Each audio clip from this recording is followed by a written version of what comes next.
Hello everyone, एक बार फिर से आपका स्वागत है हमारे इस चैनल पे। आज जो टॉपिक हम डिस्कस करने वाले हैं वो है लर्निंग से रिलेटेड ऑर्गेनाइजेशनल बिहेवियर, या फिर आपका जो है ऑर्गेनाइजेशन एंड मैनेजमेंट के अंदर ये टॉपिक इंपॉर्टेंट होता है। इसमें आपका एक क्वेश्चन बनने के पूरे चांसेस हैं। आज के इस वीडियो में हम लर्निंग के बारे में जानेंगे, meaning, definition and the process of learning. इस सब के बारे में आज हम यहाँ डिस्कस करने वाले हैं। सो शुरू करें। उससे पहले अगर आपने अभी तक हमारे चैनल को सब्सक्राइब नहीं किया है तो जाइए चैनल को सब्सक्राइब कर लीजिए, साथ में बने हुए छोटे से बेल आइकन को प्रेस कर दीजिएगा ताकि फ्यूचर में जो भी हम वीडियोस अपलोड करेंगे उसका नोटिफिकेशन आप तक सबसे पहले आ जाएगा। So let's start the video. Learning का मतलब क्या होता है? देखिए, आप एक ऑर्गेनाइजेशन में काम कर रहे हैं या फिर अगर आपका बिहेवियर के बारे में जब हम डिस्कस करते हैं तो नॉर्मल लाइफ में भी आपका बिहेवियर कैसा होता है, वहाँ पे आप कैसे चीज़ों को अडाप्ट कर रहे हैं, कैसे चीज़ों को लर्न कर रहे हैं। अब यहाँ पे लर्निंग का मतलब इस तरीके से लिया गया है कि आपका एक्सपीरियंस जो रहा उससे आपने क्या रिजल्ट लिया, उससे आपने क्या लर्न किया। जैसे आपने बहुत साल तक काम किया है, अब आपने किसी एक पर्टिकुलर फील्ड में अगर काम किया है तो वहाँ पे जिस एक्सपीरियंस जो अब आप होल्ड कर रहे हो उससे आपके पास क्या क्या लर्निंग्स आई हैं जिससे आपके बिहेवियर में चेंज हुआ है। जैसे कई बार होता है ना, कुछ बुजुर्ग होते हैं, आपने देखा होगा, काफ़ी शांत हो जाते हैं। शांत यानी कि ज़्यादा चीखम चिल्लाहट नहीं करते। और वहीं आपके और हमारी एज के जो लोग होते हैं, कॉलेज के, जो छोटी मोटी बात भी हो जाती है तो एकदम से हाइपर गाली गलौज हमारे मुँह पर रहती है। तो ये क्या है? क्योंकि अभी हमारे पास इतना एक्सपीरियंस नहीं है लाइफ का। तो यहाँ पे क्या है, जिन लोगों के पास बहुत ज़्यादा एक्सपीरियंस हो जाता है तो उनके बिहेवियर में उसका रिजल्ट दिख करके आता है, जिसको कहा जाता है कि उनकी लर्निंग है, ये कि उन्होंने क्या लर्न किया है अभी तक। अब यहाँ पे जब हम लर्न की बात करते हैं तब हम ऑर्गेनाइजेशन के पर्पस से या फिर उसके पॉइंट ऑफ व्यू से जो है डिस्कशन करते हैं कि भैया आपका जो इतना एक्सपीरियंस रहा है उससे आपके पास क्या रिजल्ट आप निकाल रहे हो, क्या आपका बिहेवियर में चेंज आया है, वो आपका लर्निंग कहलाता है। तो उसी के बारे में यहाँ लर्निंग में डिस्कशन किया गया है। लर्निंग क्या है? Learning is an relevant permanent change in behaviour. क्या बोला गया है? लर्निंग क्या है? एक रेलिवेंट परमानेंट चेंज आपके बिहेवियर में, जो कि क्यों आया है? That occurs as a result of experience. आपके एक्सपीरियंस के कारण उसका जो है रिजल्ट के तौर पे आपको वो दिखता है। ये डेफिनेशन दी गई है स्टीफन पी रॉबिन्स द्वारा। There are two primary element in this definition. कोई भी डेफिनेशन अगर आप उठाओगे तो वहाँ पे दो प्राइमरी एलिमेंट आपको दिखेंगे लर्निंग के रिलेटेड। पहला, the change must be relatively permanent, कि जो चेंज है वो परमानेंट होना चाहिए। ऐसा नहीं है कि भाई आज आप जो है, आज आपका ब्रेकअप हो गया तो आप थोड़े से दुखी हो, शेर और शायरिया कर रहे हो, लेकिन कल को जैसे ही कोई और नया व्यक्ति आएगा वापस आप उसी प्यार मोहब्बत वाले कैरी ऑन में चले जाओगे। तो that change is not permanent, क्योंकि वो क्या है, सिचुएशनल हो रहा है। पर जो चीज़ परमानेंट है, कि अगर आप शांत हो गए हो, अगर आप जो है बिल्कुल ही शांत स्वभाव के हो गए हो और परमानेंटली ये चेंज आ गया है, तो वो क्या है? दैट इज़ योर लर्निंग का part. So the change must be relatively permanent. This means that after learning our behavior must be different, कि भाई हमने अगर कोई चीज़ सीख ली है तो उसके हमारा जो है बिहेवियर चेंज होगा, हमारे बिहेवियर मस्ट बी डिफरेंट, थोड़ा अलग होगा जो हमारा पहले बिहेवियर हुआ करता था, आइदर बेटर और वर्स। अब ये बिहेवियर जो चेंज हुआ है ये अच्छा भी हो सकता है, बुरा भी हो सकता है, as compare to our behaviour prior to this learning experience. अब किससे कंपेयर किया जा रहा है? जो हमारा पहले बिहेवियर था उससे या तो बेटर हुआ होगा या फिर वर्स हुआ होगा हमारे इस लर्निंग के एक्सपीरियंस के बाद।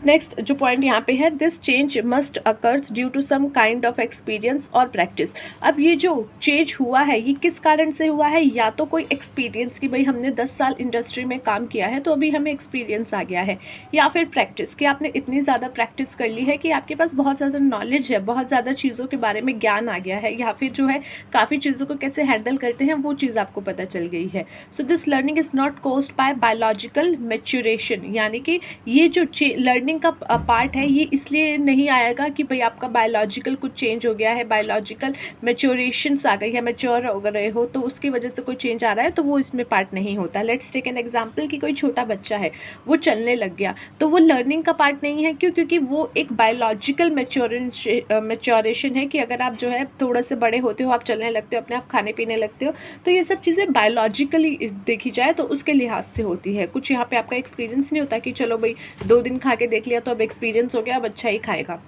Next is the learning process. Now let's start with the learning process. जो सबसे पहला यहाँ पे स्टेप होता है लर्निंग प्रोसेस का, कि देखिए कोई भी चीज़ आपको करनी होती है, कुछ सीखना होता है, तो उसका भी एक प्रोसेस होता है कि आप पहले खुद को तैयार करते हो, फिर थोड़ा एक्सरसाइज करते हो, फिर कुछ चीज़ें देखते हो. तो वही सारी चीज़ें यहाँ ली गई हैं. तो लर्निंग प्रोसेस का पहला स्टेप है रेडीनेस, कि यार readiness. Individual learn best when they are ready to learn.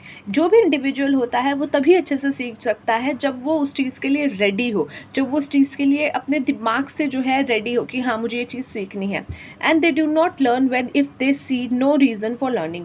और जब उनको लगता है इसको सीखने का कोई मतलब नहीं है तो फिर वो सीखना भी पसंद नहीं करते. अब देखिए कुछ स्टूडेंट मेरे ना चैनल पे आते हैं, कहते हैं कि ये हमारा लास्ट मिनट सेवियर है ये वीडियो, क्योंकि हम लास्ट मिनट पे देख रहे हैं. Please don't mind. बट ये क्या होता है कि आप जो है कहीं ना कहीं अपनी ग्रेजुएशन को लेकर के भी ये चीज़ सोचते हो कि भाई हमने क्या कर लेंगे इसको पढ़ के, ज़्यादा कुछ नहीं करेंगे. कुछ प्रोफेशनल स्टडीज़ कर रहे हैं उस पर ज़्यादा ध्यान देते हैं, पर जो बीकॉम वगैरह या कुछ वैसे स्टडी कर रहे हैं उस पर इतना ज़्यादा शायद ध्यान नहीं देते. सिर्फ एग्ज़ाम और इंटरनल्स के टाइम पे उनको ध्यान आता है कि हाँ भाई इसके भी एग्ज़ाम के मार्क्स भी हैं, तब वो अपना जो है वहाँ पे थोड़ा सा ध्यान देते हैं. तो यहाँ पे क्या बोलना चाह रही हूँ मैं कि यहाँ पे जब आपको लगता है कि कोई रीज़न नहीं है कि सीख करके कुछ ज़्यादा यहाँ पे नहीं होने वाला, तो वहाँ पे बच्चे उसको थोड़ा सा इग्नोरेंस करते हैं, उसमें जो है अपना पूरा एक तरीके से इच्छा नहीं दिखाते, लर्न की इच्छा नहीं होती, रेडी नहीं होते.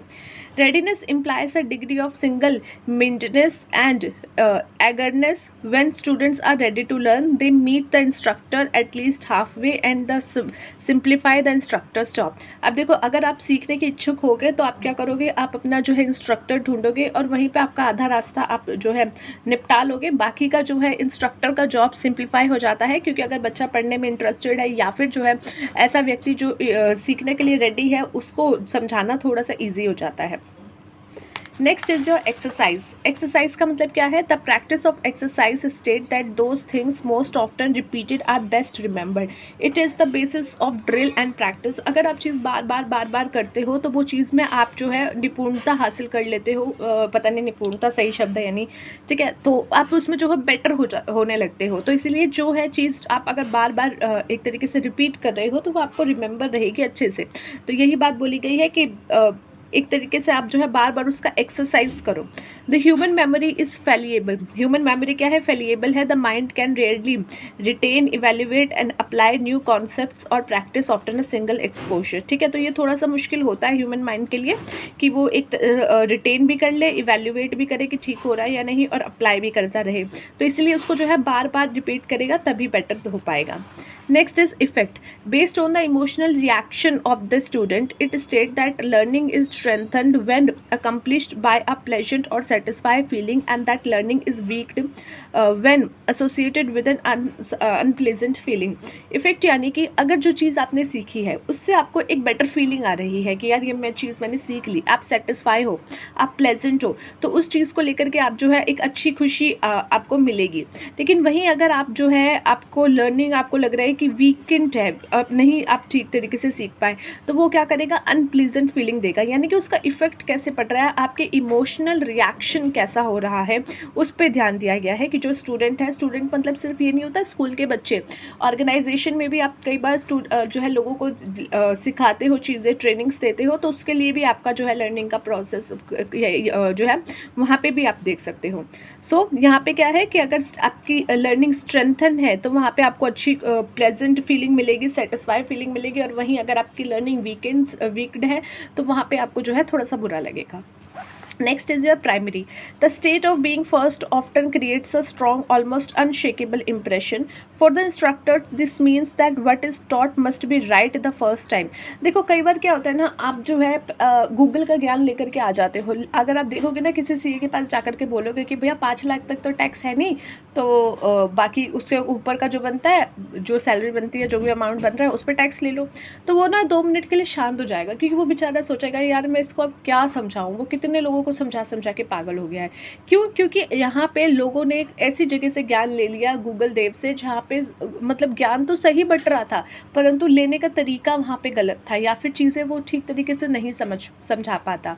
तो वहाँ पे क्या हो गया कि आपने जो है पहले कुछ गलत नॉलेज अडाप्ट कर ली है. अब कोई आपको सही चीज़ समझाने जाएगा ना, आप कहोगे यार नहीं यार ये गलत बोल रहा है, ये गलत बोल रहा है. ऐसा कई बार होता है आपके साथ नेचर में भी. तो इसीलिए प्राइमेसी क्या होता है कि सही चीज़ सही टाइम सबसे पहले जो है जो है समझा दी जाए। क्यों? क्योंकि अगर आपने पहले वहाँ पे गलत चीज़ समझा दी और बाद में आप उसको करेक्ट करने जाओगे तो वो थोड़ा सा जो है इम्पैक्ट गलत कर देता है, इंप्रेशन गलत कर देता है। साथ ही साथ जो है चीज़ें सिखाना ईजी हो जाता है, लेकिन अनटीचिंग करना, यानी कि जो पहले व्यक्ति सीख चुका है, गूगल से जो ज्ञान वो व्यक्ति लेके आ रहा है, उसको जो है अनटीच करना थोड़ा सा मुश्किल होता है। Next is intensity. इंटेंसिटी मतलब the principle of intensity implies that a student will learn more from the real thing than from a substitute. कि जो स्टूडेंट है वो चीज़ें ज़्यादा अच्छे से सीखेगा अगर रियल थिंग्स है, कंपेयर टू किसके, सब्स्टिट्यूट। अगर सब्स्टिट्यूट अवेलेबल है तो उससे जो है ज़्यादा चीज़ें वो नहीं सीख पाएगा, बट रियल थिंग से सीख पाएगा। The contract to flight instructors and shop instructors the classroom impose a limitation on the amount of realism that can be brought in to teaching. अब इसका मतलब क्या है, आपने कई बार देखा होगा जो पायलट की ट्रेनिंग्स होती हैं या उनके जो एग्ज़ाम्स होते हैं, कई बार क्या होते हैं, पूरा एक रियल ऐसे प्लेन जैसा पूरा बना दिया जाता है और उनके हाथ में वो जैसे गाड़ी के हैंडल्स होते हैं वैसे उनका जो भी हैंडल वगैरह होता है उसके थ्रू उनसे जो है पूरा ट्रेनिंग सिखाया जाता है। तो वो क्या है, एक पूरा ऐसा चीज़ बना देना कि आप जो है रियल थिंग्स की तरह कि आप उससे सीख सको। क्योंकि सिर्फ क्लासरूम में बैठ करके फिर या किसी बुक्स के थ्रू या किसी और सब्स्टिट्यूट के थ्रू आप उसको बहुत अच्छे से नहीं सीख पाओगे। Last but not the least is your recency. The principle of recency state that things most recently learns are best remember। कि जो आपने रिसेंटली सीखा है ना वो आप सबसे ज़्यादा याद रखते हो।